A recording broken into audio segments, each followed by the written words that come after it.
'82, I was 17, my old man was 55.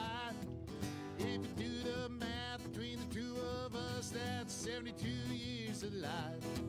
An eternity, so it seemed to me. How could anything live that long?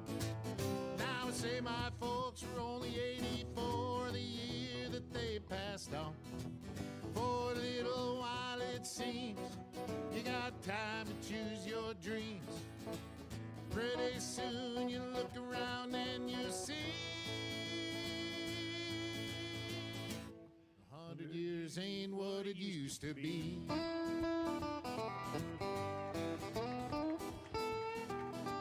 And my grandpa Roy, when he was a boy in 1904, he was taught by men who fought in the actual Civil War. And only 8 decades passed and my high school class put the tassels on the other side. Started on our way full of naivete on the great American ride. The months and years slide past, each more quickly than the last. Pretty soon you look around and you'll see 100 years ain't what it used to be. Oh, Johnny! Oh, yeah.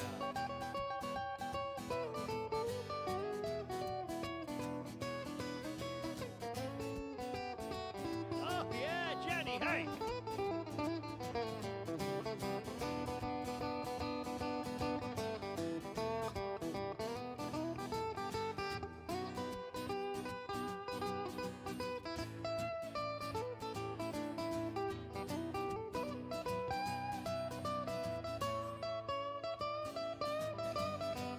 Oh, yeah! He did the guitar face. Ibuprofen's under buy again in my online shopping cart. Every week I learn of something else I should be doing for my heart. If I use the wrong pillow, I might have trouble getting out of bed. My hair grows in my ears and nose now more than on my head. As a kid, to me, ancient history was something like World War I. But I arrived close to that time and this year as I sing this song. And I'm starting to find I can wrap my mind around life is brief and dear. I can hardly believe my baby girl's turned 26 this year. Oh, a little while it seems you got time to choose your dreams. Pretty soon you look around and you'll see everybody 100 years ain't what it used to be.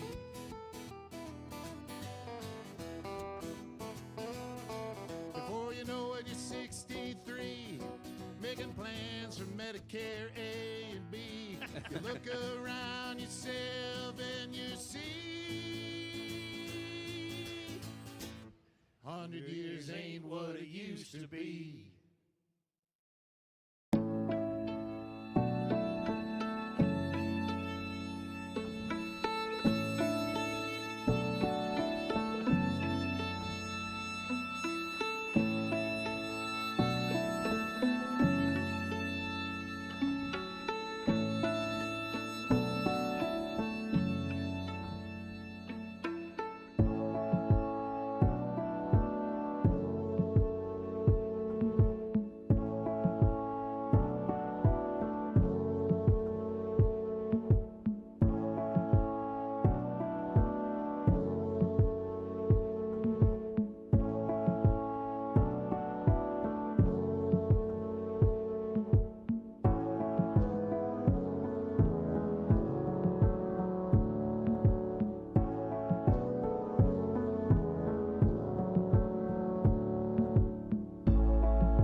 What? Good, we got that in.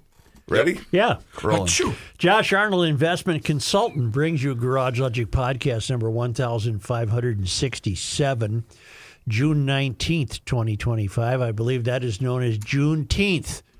100 degrees, the record high on this day. That was in 1933, and as chilly as 41 degrees in 1950. Call Josh Arnold at 952-925-5608 for a free 48-minute consultation. Hail the flashlight king.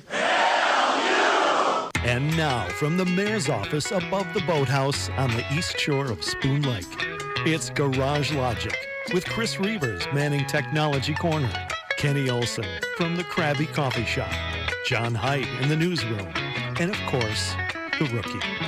Here is your flashlight king, fireworks commissioner, and the keeper of common sense, your mayor, Joe Souchere. There are websites that I come upon by happenstance that I consider ridiculous, but I shouldn't be surprised because nothing can ever be what it is. There are people trying to make a big conspiracy out of the unfortunate deaths of Melissa Hortman and her husband. You ever seen some of that stuff? Yeah, It's just amazing. it started right away. It's so disappointing. It was an evil arrived at her house, and that's what happened. And his phone traveled to all of these different countries. Yeah, he was over in Africa pretending he was a preacher, wasn't he? Yeah. Well, bleep him. We're not going to talk about it. I couldn't pass mentioning, though. It's just amazing. As far as social goes, it started right away. And all weekend, when I saw these posts, I was wondering how many of these are just bots, meaning just people in another country just spreading misinformation just to get us going, to get us at each other's throats. Do you want a Garage Logic look at what's called the Bunker Buster bomb? Yeah. Boy, do I. There is a bomb that only America has. Mm-hmm. It weighs 30,000 pounds, and it presumably could penetrate the subterranean lair of Iran's nuclear laboratory, which apparently is deep down into a mountain, or in a mountain, carved into a mountain. And just as apparently that's what Trump is considering. He's either going to give the okay to drop that or not give the okay to drop that.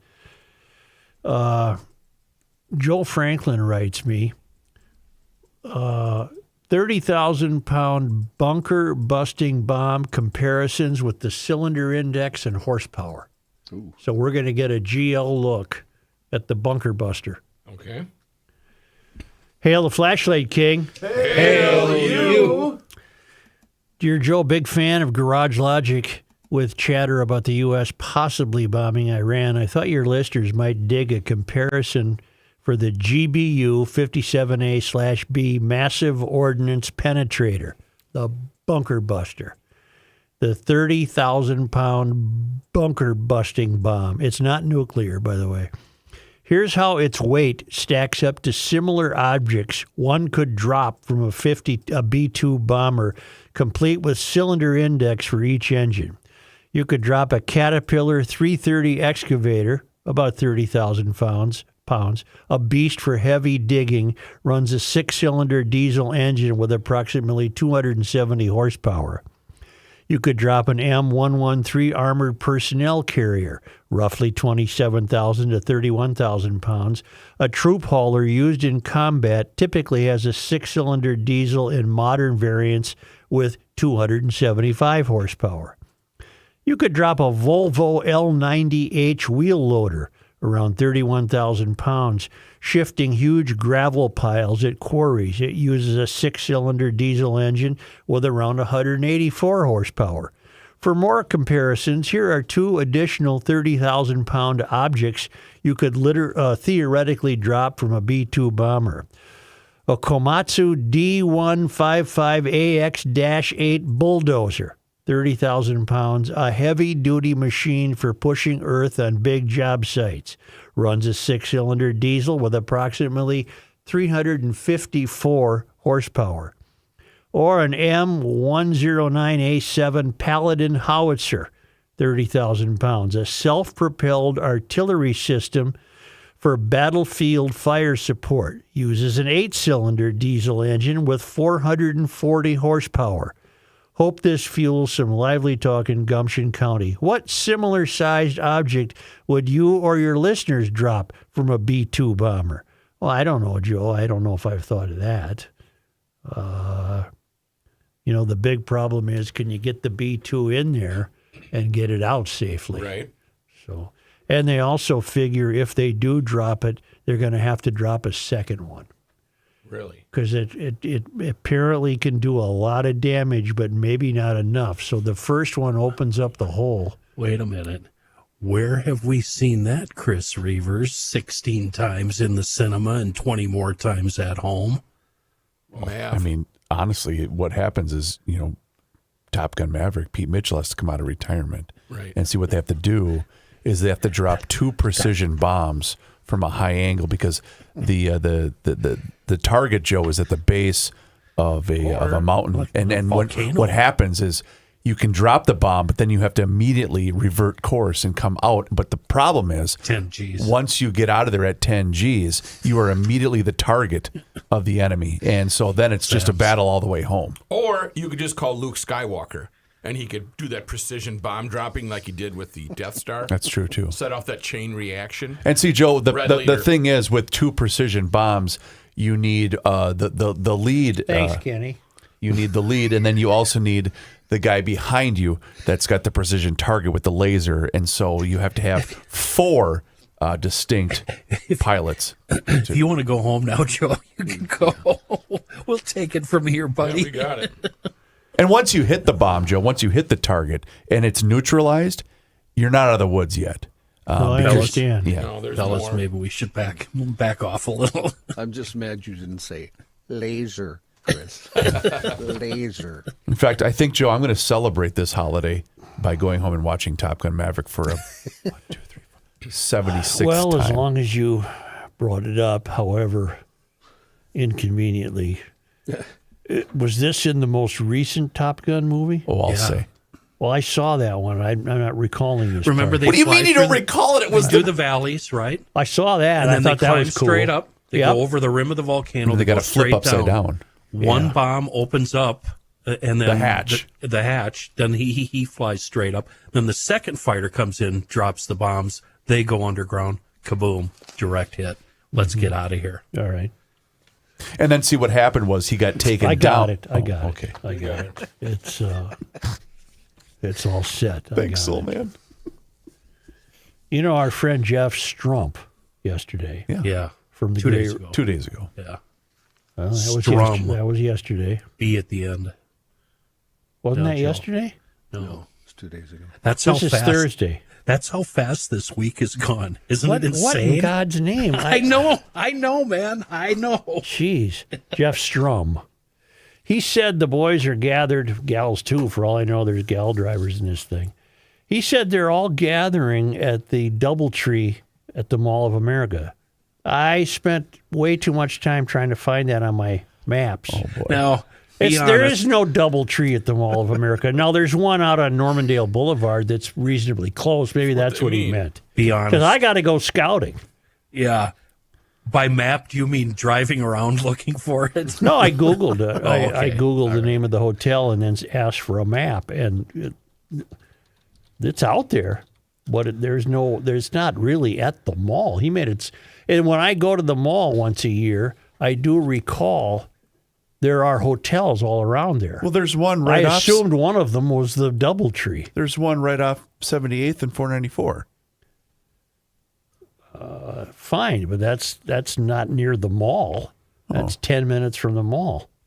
That's 10 minutes further west, if I'm not mistaken. 78th and 494 run parallel, Chris. That's true. I'm sorry. You're right. Joe's right. It's off of 100 and, It's and 78th. Normandale Boulevard. Right. Yeah.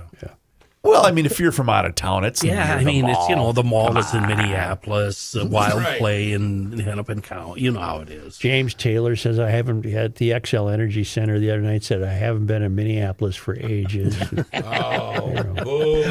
an insult. You guys hate that over there, don't you? Well, I read the review of it, and anyone reviewing a concert in St. Paul will always mention if the performer says, I'm in Minneapolis. Yeah.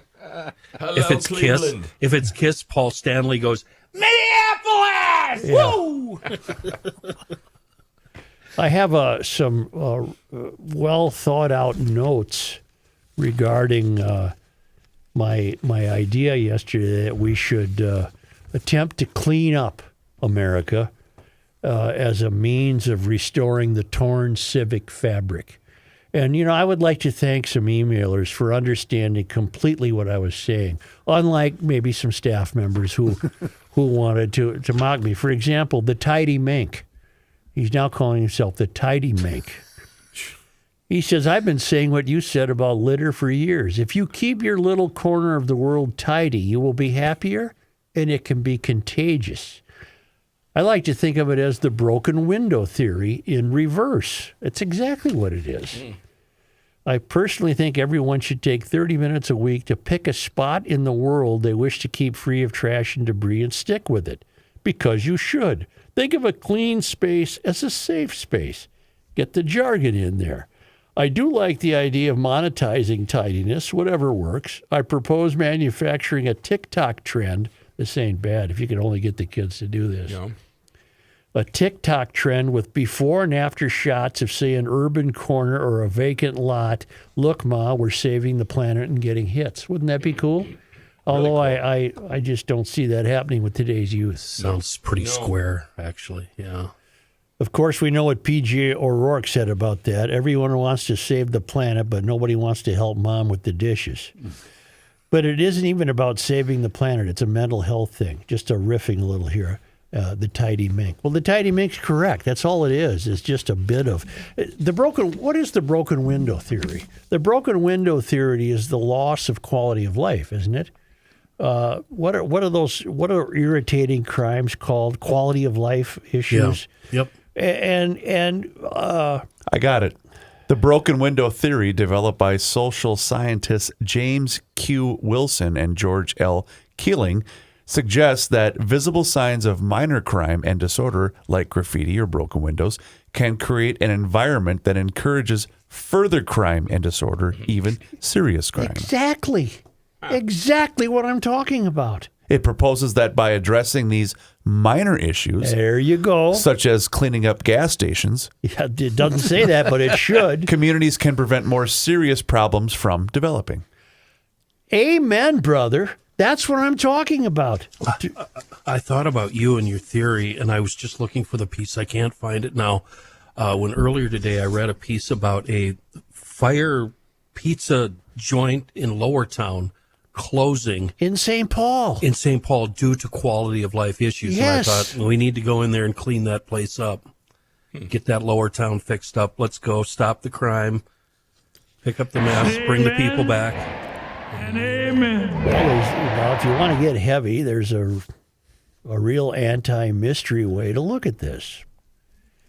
The tidiness in all things, let's just keep it to the public square. Tidiness in public suggests proprietorship. It suggests caring about something, Yeah. right? Yes. It suggests ownership. Even if you don't own something, your ownership is ideological. It's the public square. You pay taxes. You have a vested interest. You're what the Mysterians call a stakeholder. But we stakeholders are not. We're not husbanding our investment. We're just as much. We've come a long way, because I've told you before, I'm old enough to remember the days when somebody pulled up to a red light and they banged their car ashtray on the street to Good old empty days. 47 cigarettes. Yeah. And it was common. Yeah. It was common. I don't know why they would have done such a thing, but it was common. And So this repairing the torn fabric of the country would suggest that first and foremost you would have to accept that part of the reason the fabric is torn is the broken window theory. Okay. Right? I don't disagree with you, but unless we take this further, this is a naive approach. To me, this should be step 1. Now I need steps 2 through 6. What's the next step? We all take responsibility for crime in our neighborhood? Because this is a start. How are we going to snowball this? What's the next step, Such? Okay. If the fabric began to become stitched together by policing our cleanliness, I think other good things would follow that would not have to be spoken. It would just follow. People wouldn't be running red lights. The quality of the nuisance crime as it affects quality of life would begin to disappear. Can I give you an example? Yeah. Here's what I'm thinking. Here's where I wanted you to take it. You're driving down the alley. You're driving down your block. You see your neighbor's garage door up. You know your neighbor's at home, but you don't see him. What do? Well, you go talk to your neighbor. You call him. Why is your garage door up? Your neighbor's not home? Close the garage door for him. That's what I'm talking about. You hear a car alarm in the middle of the night. You know it's Jeff's car from across the alley. You call Jeff. You call 911. That's what I'm talking about. We start looking out for each other again the way we used to. And I know he has got a little bit nuts, but wasn't that what Giuliani did with New York when he took office? Wasn't that one of his main? Oh, my God. That's a brilliant... I think he he's did right. something. Yeah. Because I think that's one of the things that made him popular in the beginning stages of his tenure. He destroyed 42nd Street. He took all the fun out of New York. And look what it did. It revived Manhattan. How could he have fallen so far? Well, again, I know he's nuts, but he wasn't nuts. He's fallen into that. How could he have He fallen? became nuts. Let's try to focus on the good here. Let's stay positive. But am I right? Wasn't that do you still have the broken window theory up? I do, Joe. Read it again. Give that to me again. Was that sidekick in a can? Yeah. The broken window theory suggests that visible signs of minor crime and disorder, Stop. Visible signs, I would also add, of just decay and lack of interest. Now continue. like graffiti or broken windows, can create an environment that encourages further crime and disorder, even serious crime. I find that absolutely true. That just rings true. So if you tidy up the broken windows of the world, you're tidying up everything that would follow broken windows. The theory says that visible signs of neglect or disorder, like a broken window, signal to people that the area is not cared for and that rules are not being enforced. This is all GL stuff, Joe. I'm resting my case here. This is blowing snow for your neighbor who's on vacation. This is GL. I think GLers are already doing that. This perceived lack of control and order can embolden individuals to engage in more serious criminal behavior. The theory suggests that by maintaining order and addressing minor infractions, communities can create a sense of safety and deter more serious crime. So now we have to take politics out of it. I don't care who you voted for. I got your back. You're my neighbor. I got your back. But it wouldn't be necessarily true that Mysterians are slobs. That would be too generalized. That wouldn't necessarily be true. But the mystery, because of its contempt that the mystery holds for the country, I'm going back to my theory that they find the country flawed from its founding. They find that it was it's unjust, that it was put together by white guys, that not enough was. So they have, in my estimation, the mystery is as much guilty of there being broken windows as any other aspect of life, because the mystery does not preach proprietorship. The mystery is not concerned about property ownership. The mystery is not concerned about crime the way GLers might be concerned about crime. We're seeing it. We're seeing examples of that every day. So not across the board. No, I know. I risk. I don't mean this to be a generalization because that can't. There are plenty of Mysterians who have tidy property. Absolutely. Yeah. But generally speaking, this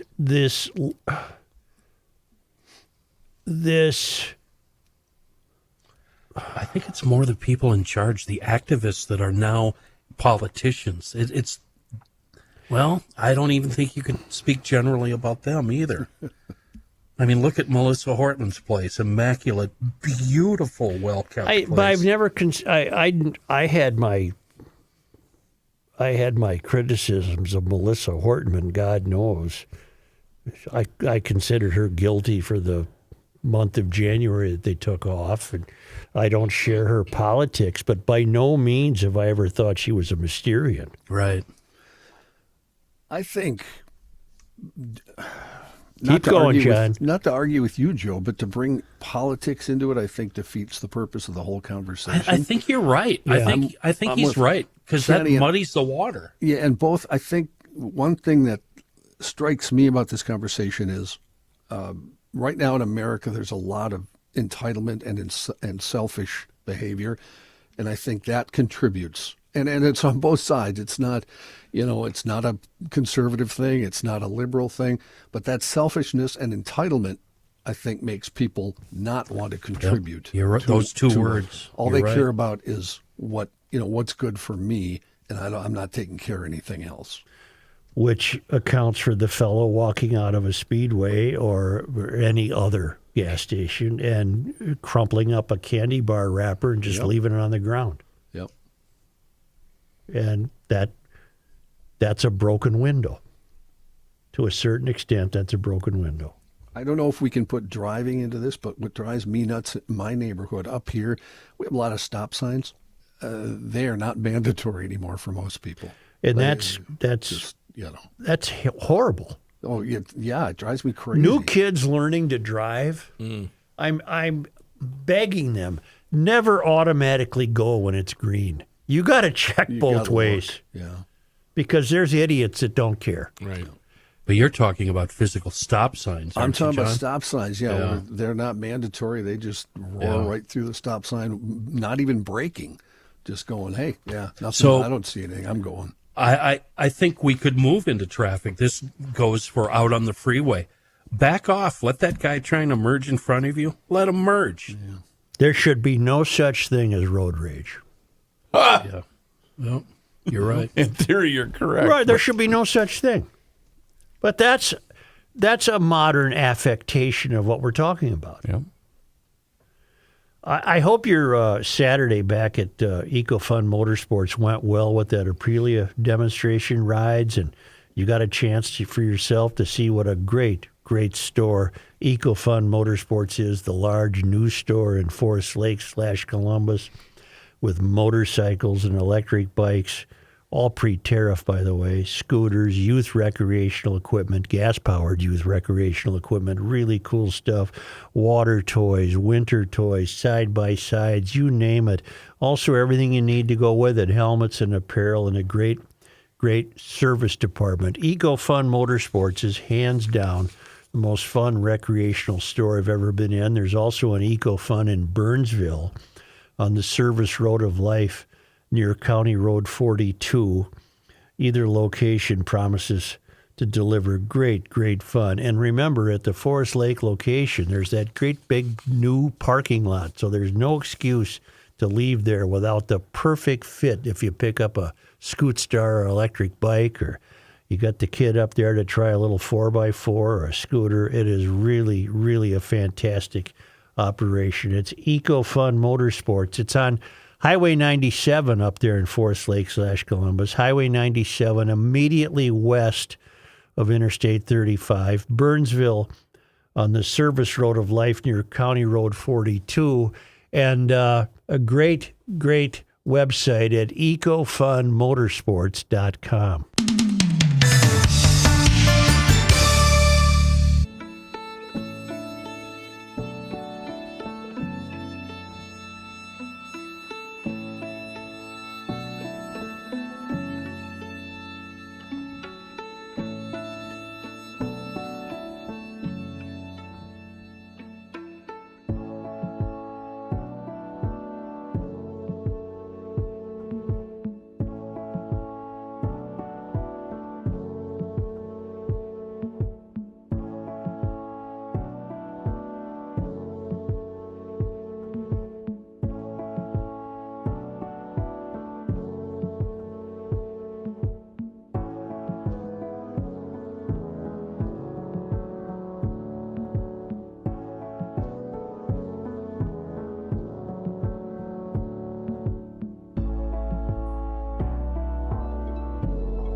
Cannot stop him. He'll just make a move.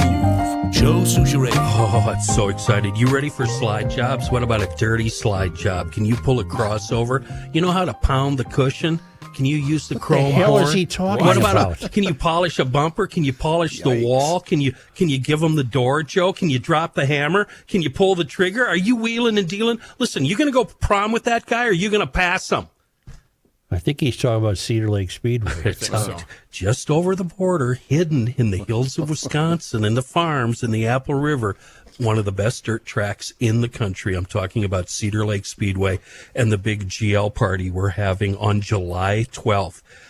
We're going to start the day with a very British car show. That's going to be a lot of fun. Show up whenever. We'll be there all afternoon. Oh, and I wanted to tell all you guys that are going to show up with your British car, it's going to get dusty that night.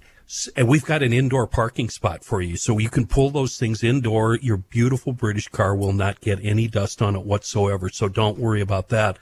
But what do you mean, an indoor parking spot? They've got a big indoor arena where they race all year long. Oh, I didn't know that. Yeah, and they're opening it up for parking for all you guys with your cars, so don't worry about that. Okay. But we want GLers to stick around afterwards. The race, the doors open at 5, racing sometime, I forgot the first race, around 6.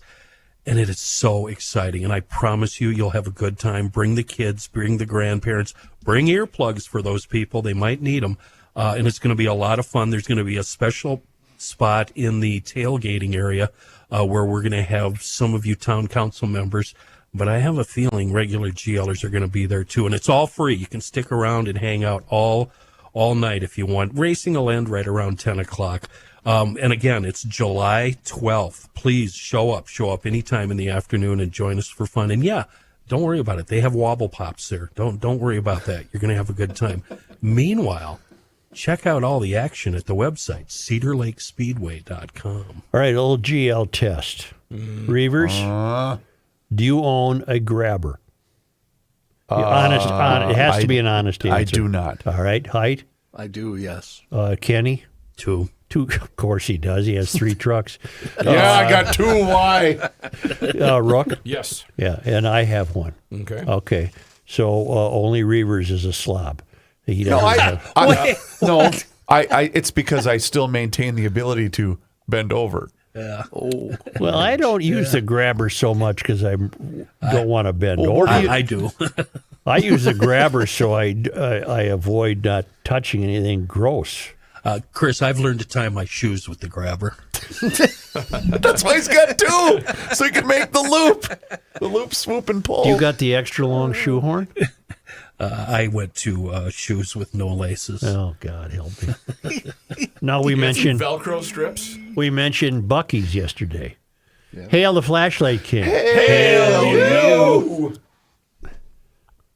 Listening to you talk about Buc-ee's and when it comes to their restroom cleanliness, while most gas stations, convenience stores have restrooms that look like the last time any employee cleaned them was during the Carter administration, Buc-ee's always has at least one employee in there cleaning everything. Same goes for all their property.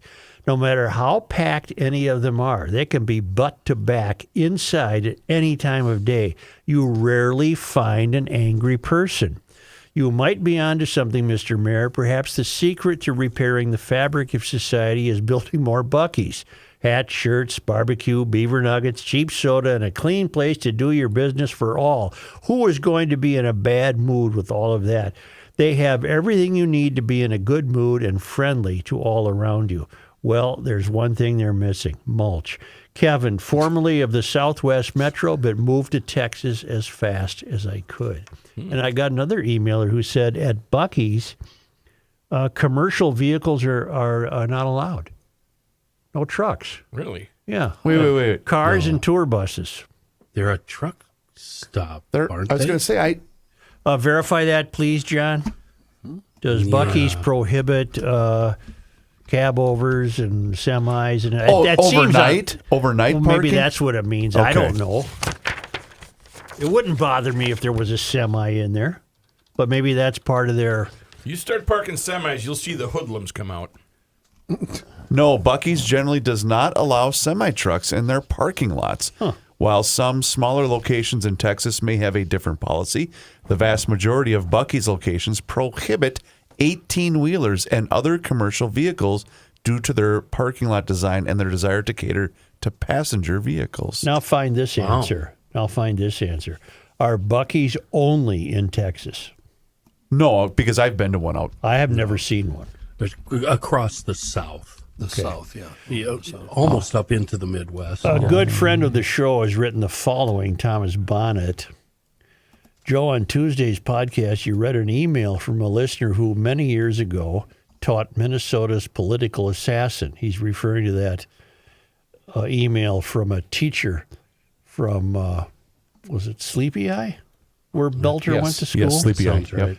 Whom I won't name. The emailer apologized that his message wasn't as eloquent as others, but I beg to differ. On the contrary, I found myself growing wistful, moved by his passion and overcome for a longing for an America long past. I think this is what we're related to what we're talking about.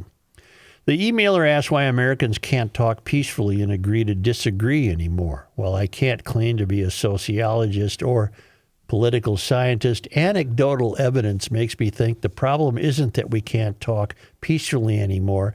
It's that we don't talk, period. When I was growing up in the 70s, we had a tight-knit neighborhood. Even if you weren't best of friends, you knew your neighbors' names and had their backs. While I wasn't privy to every conversation held by adults, I got the impression that politics was not the primary topic. Oh, isn't that true? Political yard signs did not exist. What mattered wasn't the White House, but instead the house next door. Fast forward today when it's easier and apparently preferable to argue or agree with someone half a world away rather than chat peacefully over the fence. My own quiet suburban neighborhood is representative of this. I've lived here 10 years, and there are, to my embarrassment, many familiar faces without names. People rarely gather and talk as neighbors, but instead load up the minivan and drive across town to visit friends. During a moment of crisis a few years ago, my wife and I reached out to the neighbors requesting help and were rebuffed.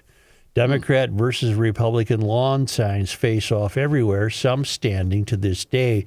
It's much different than the world I lived in a half century ago, and it's not an improvement. I'm most concerned about the impact this has on children. We have many kids in our neighborhood and few play together. Instead, they're bundled into an SUV and shuttled off to a location to participate in structured activities. There's a home daycare across the street from us where a parade of late model luxury vehicles line up to have their children raised by a brash woman and her 3 antisocial adult children. I realize economic realities necessitate 2-income households in many instances, but I rarely see anyone dropping off their kids who doesn't possess luxuries in abundance. Every school day we observe an adolescent boy and girl who, rather than walk 5 blocks to the local middle school, instead take a bus to the high school a half-mile away, then hop on another bus to the middle school. They walk to and from the bus stop 20 yards apart, staring at their phones. Joe, if I didn't think I'd be arrested for doing so, I would yell at them to put your phones down and hold hands, fall in love, go play, be kids. But instead, they walk in isolation, consumed by a world that doesn't exist, while ignoring the one that does. I do see children walking and biking together, but more often than not, they are staring at their phones rather than engaging with each other and the world at large. As noted in the book, The Anxious Generation, kids are lured in by influencers whose lives are a mirage, led to believe their own lives pale in comparison. It sets up an impossible standard which has destroyed our children's well-being, and Mark Zuckerberg isn't responsible. Parents who allow their children to have the world at their fingertips are. But from what I observe around me, even adults are consumed by online nonsense. It's a rare daily bike ride or walk when I'm not nearly run over by someone driving on the shoulder, phone in front of their face. And never mind our president, whom I want desperately to support, but he makes it tougher every 2 a.m. with his unhinged, all caps, rants. Getting back to your original emailer, he longs for a return to the civil, personal world we inhabited decades ago. My fear and suspicion is that anyone who remembers that world will soon be gone, and taking their place will be young adults whose only human interaction occurred via a 3-inch screen. It should be simple to turn off the phone and talk to the human who lives next door, but we've become tech junkies. I don't use that word lightly. Minnesota's assassin was apparently a wonderful young man who grew up to be a hate-filled murderer. He likely got his marching orders from someone 1,000 miles away via the all-consuming technological marvel in his pocket. The width and breadth of human knowledge is available at our fingertips 24/7, and we use it to spread hate, research kill lists, and argue about the top-down leadership while ignoring people next door in genuine need. I've never been ashamed of and fearful for my country, if not my species. I know you hate the dreaded C word, but in this case, I think it's apt. We have lost our sense of community in the best sense of the term. It's incumbent on those who lived it to bring it back, lest it disappear from our consciousness forever. Good luck, Tom from St. Paul. I can't add much to that. Wow. What I would add to it is the other day, I took notice specifically twice of kids just playing. That is a rare sight. They were screwing around in a yard. It's rare. It's rare. They were goofing around. I love that. I have your I answer. did a lot of that too. What? You still do. Goofing around. Yeah. We have 9 states with Buc-ee's location. 9? Yep. But like Kenny said, are they all in the South? Alabama, Colorado, Florida, Georgia, Kentucky, Missouri, South Carolina, Tennessee, and Texas. And this from Garage Logic Town Council member, bear with me, Thomas. Buc-ee's is going to open a location in Wisconsin, apparently. What's wrong with us? Well, I'll be taking on my beloved Quick Trip. Oh, I do love a good Quick Trip. Yeah. Oak Creek, Wisconsin. Quick Trip. Hey. Quick Trip. It must be so booming. That you'll recall that a big shot doctor at Mayo, who's part of the family that owns Quick Trip, left his medical practice to help run Quick Trip. I don't know if maybe he keeps up his medical license, but I think he left the Mayo Clinic To be a cashier. to run. I don't think he's probably a cashier. Okay, Got it. but he's bathroom cleaner. he's probably. Never mind. Let's take a break here, you idiots. Well, no, that is interesting. Well, no, it isn't, because if it was interesting, you wouldn't have been a buffoon, and you wouldn't have either. Very interesting. Since we're giving props to Quick Trip and the likes, I want to give props to somebody who you might not believe is good, but they really are. These new Cenex convenience stores are amazing. Haven't been in one lately. I know, and neither had I. And I pulled into one maybe a few months ago, and I was blown away not only by the selection, but the cleanliness, the restrooms, and the employees. Everybody was happy. Everything was nice, and I've definitely started going now to Cenex convenience stores. One emailer noted that by monetizing this, I was telling young kids, put your business proposal to get together, get some video, contact the corporate offices for Speedway in Irving, Texas. An emailer suggested that some of the charitable shelters in town should take that on, that they should organize a group of guys who have nothing to do. Good idea. And begin to do that. I think that's a great idea, too. Why don't we return with John Haidt? We can. But first, Well, are you going to do it the right way? let's talk about our presenting sponsor for tomorrow's Back to the 50s broadcast The at the Nuts Great people? Minnesota Get Together. Joe, we are nuts. Those people are nuts. Not just the nuts people, but we are nuts. And wearenutsmn.com is the website. I'm actually on the website right now. What do you see? They have a store locator, Joe Souchery, where you can find the We Are Nuts entire distributorship. And it's cool. Fratelloni's is obviously a big carrier of We I Are didn't Nuts. see the nuts in there. When were you At there? my Fratelloni's on Grand Avenue in St. Paul. Let me see. We got them at Como, Minneapolis. The end caps are coming. All right. So that might be a developing situation. But they got them pretzels. Oh. What do you call those things? You mean the direct competitor of We Are Nuts? They're not a competitor. They go great with nuts. Well, I probably should have kept my mouth shut. Probably, but that's okay, Joe. You're trying to participate in the ad. You know We why are you did? Because you're nuts. right now. If you go to any Lunds and Barley's locations from right now to Wednesday, June 25th, you get $2 off. That's right, $2 off. And they're good for you. They are good for you. $2 off these nuts? Nuts are good for No, you. we are nuts. Oh, we are. We are nuts. I know we are. The original toffee peanuts are a big hit. I love the wasabi Yeah. selection, Bring by on the the way, too. spice. But go to their website. The Maple Bourbon Toffee Almonds were a big hit with the sales staff as they loaded up on the tour. Yeah. WeAreNutsMN.com. That's the website, by the way. It's a great snack, and it's fresh roasted daily at their location in Northeast Minneapolis. I had the chance to tour it a couple of weeks ago, and it was fantastic. But if you go to their website, you can order your own selection of We Are Nuts. You can tell, and also look at their entire selection of great snacks. WeAreNutsMN.com. If you place your order, if you stop in, say hi to the crew and let them know that you heard about it on the Garage Logic podcast.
The earth is not your mother. The Joe Souchere Show. Okay, now you know very well I've been talking about this cowboy getaway, and it is going to be at Tombstone Monument Ranch and Cattle Company. But did you know this? We have the whole ranch to ourselves. Oh, boy. Escape With Us Vacation has done a great job. Teresa and Maria, escapewithusvacations.com. You don't have to be an experienced rider. Beginners are very welcome. It's totally casual, a fun little trip to the Old West. Gathering around the campfire, sing some songs, eat some beans. Hey, Cookie, how about some more beans? But it is fun. Sing some songs around the piano in the saloon. Play some cards, just old-fashioned fun. So get your friends together. Reserve your rooms today. The Bordello has not been snatched up yet, and neither has the Wyatt Earp. And if riding isn't your thing, you can relax in the pool with mountains in your view. It's truly something for everyone. The trip to Tombstone Ranch. Get your rooms reserved today. You can go to escapewithusvacations.com. They will help you, and they are just thrilled. It's a 4-night package. You got round-trip air on Sun Country, and breakfast, lunch, and dinner daily. It's Escape With Us Vacations. Again, they're online at escapewithusvacations.com. Or if you want to go ahead and give them a buzz, just dial 651-788-4338. Yes, sir. How long would your companion to your left here last with a sing-along at nighttime at the Dude Ranch? 99 bottles of beer on the wall and 98 Jimmy Crack corn, and I don't care. I would pay to see it. Well, you can, guys. Go to escapewithusvacations.com. They're filling up fast. It's in September. Come on, Joe. Let's go to the sing-along. You know what I'm thinking about doing? You're coming? Listen, and I don't mean to take away from your experience, but next summer I want to drive to Alaska and then get on a float plane and go see Dick Prenicke's cabin, which is open to the public. Oh, really? That'd be cool. Yeah, that would be a good trek. Yeah, I'll set up Teresa and Maria, and you can lead lead the tour. I should talk to her about that. Yeah. Here's John Haidt. Thank you, Joe. This news brought to you by North American Banking Company. The University of Minnesota Board of Regents voted Wednesday to cut 7% in academic spending and increase tuition for fiscal year 2026. The budget proposal passed in a 9-3 vote. This will be the largest tuition hike in more than a decade. Doug Hobsch, who sits on the U of M Board of Regents, said during the meeting, not everyone's going to be happy with this budget. That's part of being an elected official. That's what we have to do, but it's our job and obligation to deliver a budget that's balanced and fair as possible. Tuition hikes would impact undergrad students at each campus with an increase range of 4 to 7.5%. It will increase for grad students across the board, 6.5% for residents and 7.5% for out-of-state students. So the answer to declining enrollment, let's jack up the prices. Wow. Hennepin County Attorney Mary Moriarty wants to prosecute the case against Vance Belter before the U.S. Attorney's Office does, according to a spokesperson for her office. Both offices announced charges against Belter on Monday for the killing of House Speaker Emerita Melissa Hortman and her husband Mark and the shooting of Senator John Hoffman and his wife Yvette. But acting U.S. Attorney Joseph Thompson said, my expectation based on prior cases is the federal charges, the federal case, will be litigated first. A spokesperson for Moriarty said she has asked the U.S. Attorney's Office to let the Hennepin County Attorney's Office pursue murder charges against Belter before the federal government prosecutes its case. The sentences carry significant different meanings. The federal charges bring the possibility of the death penalty, which is not an option at the state level. If there would be, by some odd chance, an acquittal after whichever trial is first, the second trial could still take place. Starting Monday, the parking lots at Boom Island closing at 9 p.m. in an effort to increase safety in the area following a fatal shooting. The park entrance road and parking lots will be closed, and visitors will be unable to drive into the park after 9 in the evening. The park and park trails will remain open. Park attendants will also be present during the evenings when valid Minneapolis Park and Rec Board picnics and event permits have been issued. That will allow those with permits to stay until 10 p.m., but they'll be asked to leave once the permit expires at that time. John? Yes? In the book we both read, Fever Beach, the good guy, Twilly Spree, yep. You'll recall, he goes nuts when he sees litter. It just occurred to me. Yeah, I you're want- right. I wonder if there was some thought running through Hyacinth's mind about that, because he's witnessed Florida become just trashed over his lifetime. I'm sorry to interrupt. That thought just occurred to me. No, I'm surprised neither one of us thought of that Yeah. sooner. Actually. Really? So, speaking of parks, safety concerns in Crystal will cause a park to close down starting as we record this in about an hour, 2 o'clock on Thursday. Becker Park reportedly planned to be the location for what's called a park takeover event, according to the Crystal Police Department. And those events, according to police, result in a number of criminal charges generally, including assault, riot, and trespassing. The police said in a statement, unfortunately, we're taking this proactive step to prevent any of the injuries, Does that get the horn? Yes. Okay. damage, and criminal activities that have occurred with the takeovers at Becker Park. The park closing at 2 o'clock today and remains shut until Friday. And the Minnesota Office of Cannabis Management marked a huge milestone yesterday, issuing the state's first ever cannabis business license. Hey! HerbQuest, LLC, in Brook Park, a town in Pine County, about 65 miles north of the Twin Cities, received its micro-business license for cultivating cannabis plants outdoors. OCM Interim Director Eric Taubel said in a statement, with our first licensed cultivator now able to begin growing plants and more than 600 businesses within the final steps of completing their applications and securing approvals from local governments, we're now seeing the first pieces of Minnesota's adult use market fall into place. As of yesterday, 706 applicants across all license types had gained preliminary approval and were in the final stages of securing a license, according to the OCM's online dashboard.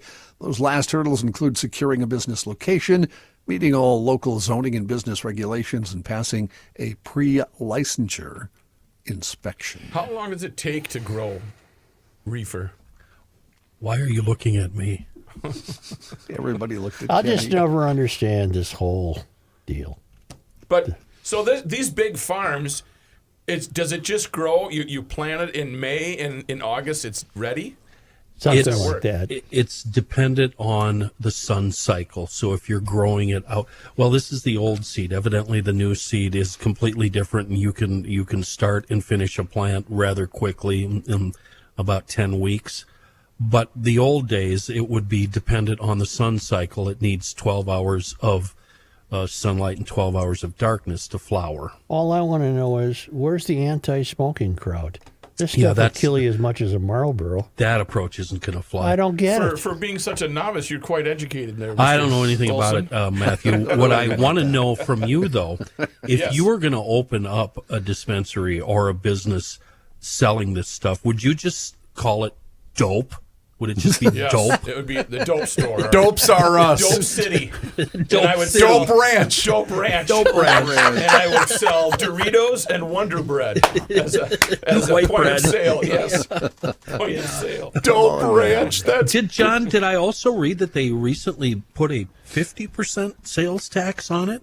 Is that Holy crap. that was on social, Wait, so it might not what? be true. Wow. Well, if it's on social, it's probably not true. Probably not true, I right? did not Would see you put it past this state to have a 50% Not a sales bit, tax? no. Not really. But the great thing, and we've said this before about the state, the way they've done this is they've started so many people growing legally now that the black market weed is so cheap that it's going to outsell anything you could possibly buy in a store. Yeah.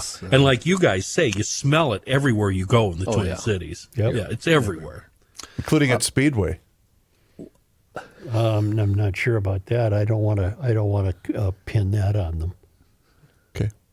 Why don't we take a quick break here before we have some national and international news? Johnny, I got an email from Lynn, and she said, Reavers, what was the name of the place that sells the stuff that you talked about with maple syrup? Yeah, that's what she said actually in the email. Masters Maples and mastersmaples.com. That's the website, Joe Soucheray. Let me get their graphic up here, too. We had some last night. What did you have it with? We had one of those meals that was breakfast for dinner. Oh, I love breakfast for dinner. Best. Did you dip the sausage in the maple Yes, syrup? I did. What kind? Did you have links or the patties? Links. Dipped in the Masters Maples? Yes. And it was scrumptious, wasn't it? Yes. Why are we talking about sausage right now? Well, I don't know. Makes Did you me order hungry. the sausage? No, I didn't order this pizza. I also dropped off a little bit of the savory seasonings with my son and his buddy because they were grilling ribs today out on Prior Lake. And I said, hey, I got it. I got the seasoning right here. The savory seasonings from Masters Maples is fantastic. And for you bakers out there, the pure maple sugar is wonderful. And actually, that's the basis of the seasonings with both the sweet and the savory seasonings of Masters Maples and mastersmaples.com. You go to their website and you can also subscribe to their newsletter. And Ben does a great job of putting out different recipes, whether you're looking for a burger recipe, pork chops, steaks, salmon, whatever. Breakfast for dinner. Breakfast for dinner like the Suchere House had last night. Go online and visit mastersmaples.com and you can order it from anywhere. Doesn't matter if you're here in the state of Minnesota or anywhere across the country. Masters Maples is going to take care of you and everybody because who doesn't love pure 100% maple syrup made right here in the great state of Minnesota? So go online to mastersmaples.com and place your order and let Ben and the entire crew know that you heard about them on the Garage Logic podcast.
It's the end of the world as we know it, and he feels fine.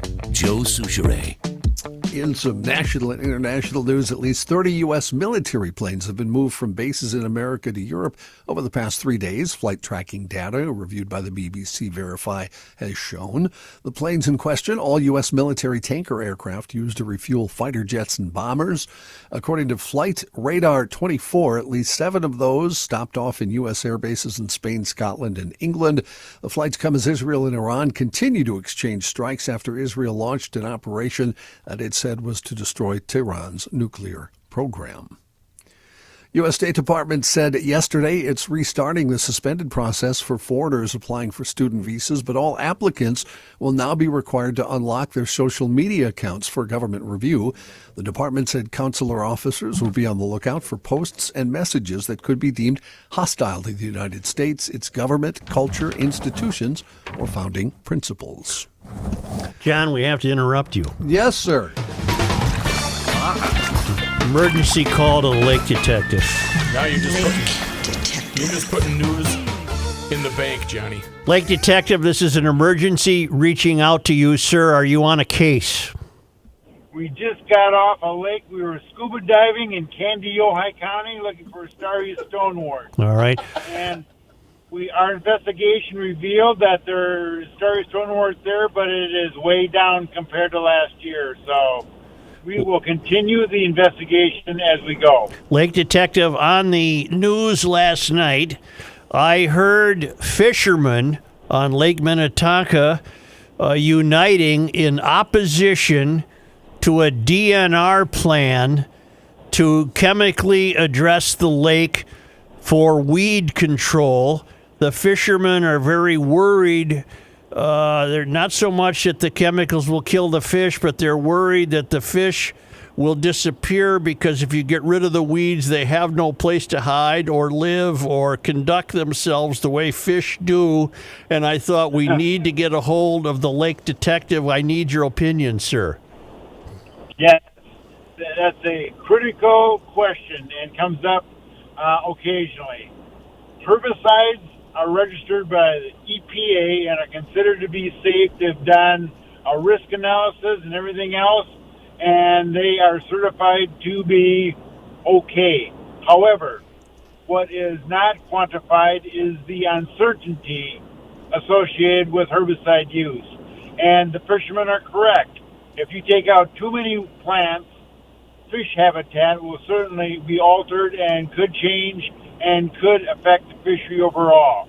However, out on Lake Minnetonka, they are treating primarily the invasive species, curly pondweed, Eurasian milfoil, and they are harvesting maybe some of the native plants. There are plenty of plants out there, and the non-native species, the invasive species, can probably be controlled without significant damage to the fishery, but there's always that uncertainty. There could be. What's the answer? The answer is moderation. Okay. Moderate plant control. Don't go completely overboard, but at the same time, certainly we can address some of the very abundant and nuisance growth of the invasive species with a small trade-off to maybe dinging a little bit of the fish habitat, but still the fish should be there. They will probably go. They'll probably go to other places in the lake, and you know what? Sometimes they're a little bit tougher to find because the old fishing patch could be altered. But you're confident that the fish will continue to thrive in Lake Minnetonka? Yes, they got other issues to figure out, but the herbicide applications would be a temporary change in the fish habitat. The fish will move out to other areas, but they will eventually come back once those plants recolonize as well. I knew I could count on you, and I knew the listeners could count on you. Steve McComas, Blue Water Science, the lake detective, has never been stumped. Thank you, sir. Okay. You're more than welcome. Thank you so much, Joe. Thank you, sir. Now back from that interruption in the John Hyde newscast. Thank you. Thank Steve you, is, sir. He's always in such a good mood, isn't he? Well, he's got the greatest job in the world. When he shows up at the fair, just it's all smiles for me. He's so the only much fun. show in the country that has a lake detective. Exclusive rights That's to the lake That's detective. Right. That's yes. right. President Trump has extended the deadline for another 90 days for TikTok's parent company, ByteDance, to sell the short-form video app to an American owner. This morning, the president signed an executive order granting a third extension for the Chinese company to sell the video platform so it can continue to operate in the United States. Here's what I don't understand about this story, and Joe, I know you'll be able to help me with this. The main complaint about TikTok is that they're harvesting data from all of its users, correct? Yeah. And the point is, well, if it's one of our own people that's harvesting the data, we're okay with that. Thank you. But everybody does that. Yes. Not just social media. Everybody. Everybody. That's what Have you heard of cookies? Yes. I can't help you. Okay. All right. The immigration issue with workers, again, is confusing now. Farmers, cattle ranchers, and hotel and restaurant managers breathed a sigh of relief last week when President Trump ordered a pause to immigration raids that were disrupting those industries and scaring foreign-born workers off the job. Well, that didn't last long. Yesterday, Assistant Secretary of the Department of Homeland Security, Tricia McLaughlin, declared there will be no safe spaces for industries who harbor criminals or purposely try to undermine immigration enforcement efforts. Worksite enforcement remains a cornerstone of our efforts to safeguard public safety, national security, and economic stability. Stories of the disruptions were shared with the president, members of his administration, and lawmakers in Congress. And last Thursday, the president posted on Truth Social, our great farmers and people in the hotel and leisure business have been stating our very aggressive policy on immigration is taking very good long-time workers away from them, with those jobs being almost impossible to replace. With the flip-flops of the past week, businesses, especially ag-related, say they're not sure how things are going to get done because workers, once again, are afraid to show up on the job and no one else is taking their place doing that work. Well, he's not getting rid of anybody who cleans his golf clubs. Once that struck home, he had a little change of heart. Yeah, well, unfortunately, it changed back now, though. I know. That's the problem. Lou Christie has died. No. For you youngsters... Yeah. Lou had 3 top 10 hits in the 1960s, including the wonderfully fabulous, yes, that's editorial comment, Lightning Strikes, which hit number 1 in 1965. Lightning strikes again. It sounded just like that. I can't get my voice as high as Lou Christie. We know. Yeah. He's been a popular performer at oldies concerts for the past couple of decades. Christie was 82. Last week, remember, Sly and Brian Wilson were also. Yeah. Is this guy big enough to be the third? No, I don't know any of his songs. Would I know any of his songs? Lightning Strikes was a huge hit. Was a big hit. Number one. Hit number one.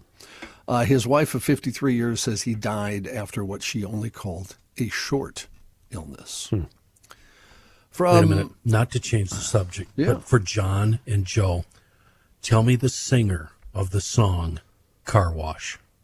I have no idea. Rose Royce. Is there any way I can stump you? I believe John? Rose Royce was actually a band, though, Kenny. I don't think it was an actual singer, was it? I don't. All I know is I looked up the song "Car Wash," and I thought it was going to be like, I don't know, Commodores or somebody like that, and it was a band or a person called Rose Royce. Rose Royce. Yep. I know why you thought of that song, Kenny. Because you are on Twitter. I sent a tweet today to our friend Joe Souchere, who has yet to respond because I don't think he knows how. That dash cam video was fantastic. What do you mean you sent me a tweet? I get texts. Well, that rests my point right there. Go ahead, John. Continue with the news. Another story from, not shockingly, Madison, Wisconsin. An apartment occupant reportedly used tequila to marinate a home-cooked turkey Sunday evening. That caused the oven door to blow open in the midst of cooking. Wow. According to the Madison Fire Department, the 911 caller said they were cooking a turkey in the oven for 8 minutes. The oven door suddenly blew open. Matthew, thumbs up, thumbs down. Yeah, that's a major thumbs down. Firefighters got there. Firefighters got there, checked the oven. A thermal imaging camera was used, and firefighters opened the oven, which had blue flames that came out. The oven was removed from the apartment. The occupant said they've used the recipe before and never had any issues. Although the occupant had used the recipe before, firefighters presumed the accumulated vapor from the alcohol were not being vented properly from the oven, and when exposed to oxygen, would ignite. According to the Madison Fire Department, the occupant had to be evaluated for burns, but was not taken to the hospital. Do you go high end on that? Do you go Casamigos? Top shelf? No, I go Josie's Cuervo. Okay. Yeah. I believe I saw, could you see a Baltimore Oriole in Minnesota, or are they only in Baltimore? No, a lot of them are here. I think I saw one at my feeder. Describe it. Yellow belly. Small. Should be orange. Yeah, a little orange on the tail there. It was yellowish. Yeah, it was orange. You didn't see it. That's not a Baltimore Oriole. One more, John? Sure. Let's go with this one. Go with that kicker. Wait a minute. What was that perplexed look, John? For me? Yeah. the bird thing, it amazes me that, I don't know, I don't get into it, but you guys, as you get older, just appear to really like to watch birds. The hummingbird feeder went up. I could sit there for hours, just hours. I put mine up, and the squirrels promptly took it down. Oh, you got nasty, skitty squirrels. Yep. A vicious legal battle has erupted over Jimmy Buffett's $275 million estate. I thought he was a billionaire. 275 million. That's nothing. I thought he was a billionaire. Okay, Joe. I'm going to need all that. Well, not in the celebrity circles he was in. I thought he was a billionaire.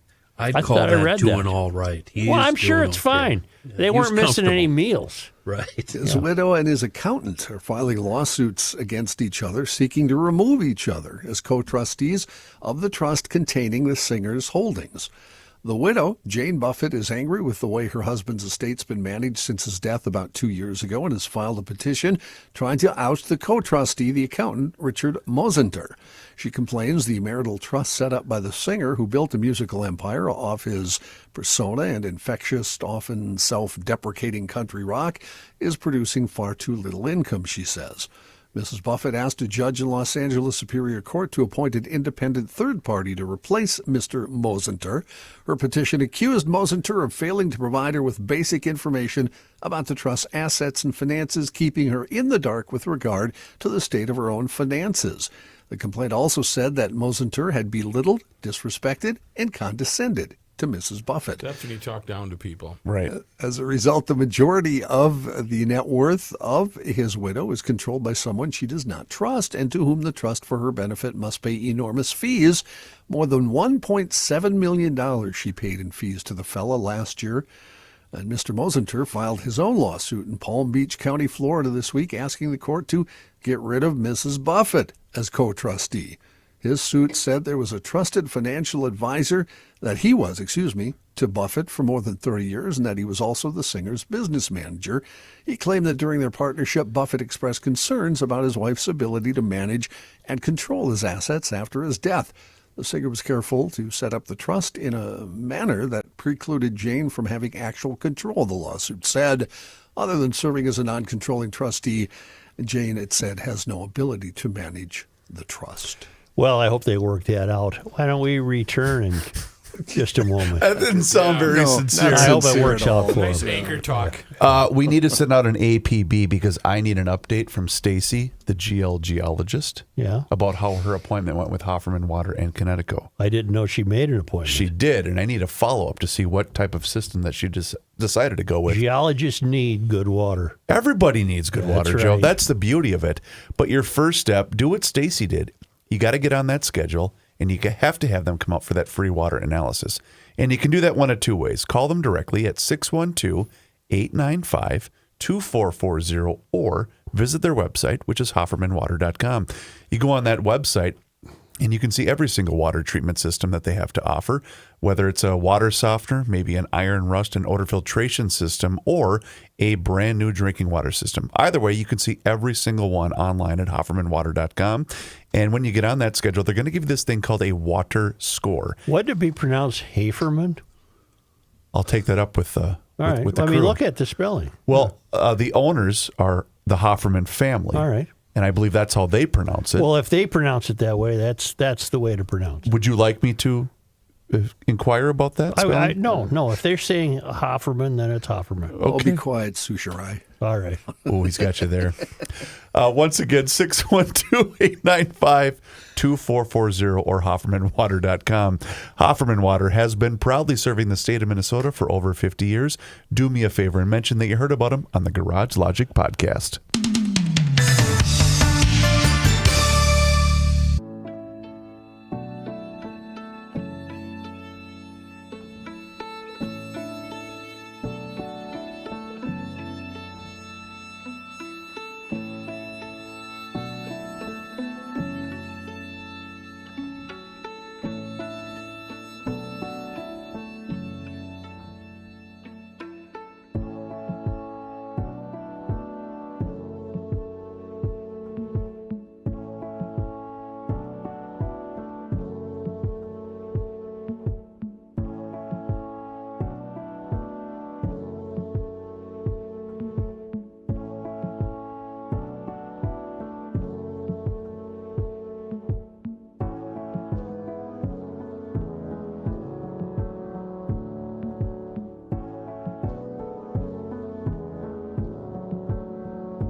Here's a man who spends hours in hardware stores sifting through the nuts and bolts of life.